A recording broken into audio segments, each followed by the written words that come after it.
A Kentucky gay rights activist is blasting the Creation Museum tonight for kicking him and a friend out of the museum's date night event. Sayed Shabir is covering Northern Kentucky news now. He spoke with the activist and joins us now with his story. Sayed?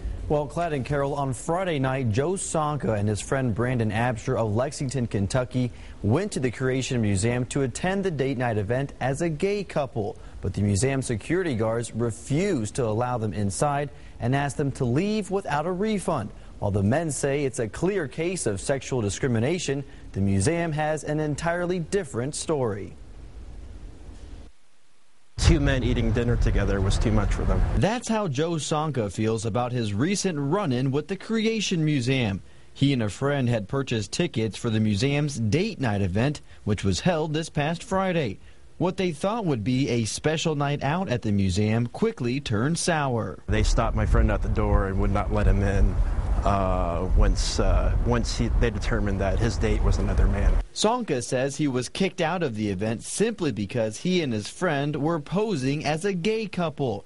But according to museum spokesman Mark Loy, that's not what happened. The only reason we excluded these people from coming is that they had announced their intent to misbehave. Loy is referring to Sonka's blog, which was published about a month before the date night. He wanted to see a couple come to the museum and be dressed and act in a flamboyantly gay manner, is how it was termed. And so we knew this individual was coming on Friday to disrupt a dinner event. But Sonka disagrees. Totally false that I ever said I would be disruptive. I only went there to see if they would let me in, and if not, to enjoy a nice dinner. But the statement on Sonka's blog read, "We can send the most flamboyantly gay couple imaginable to this dinner. I consider that our patriotic duty."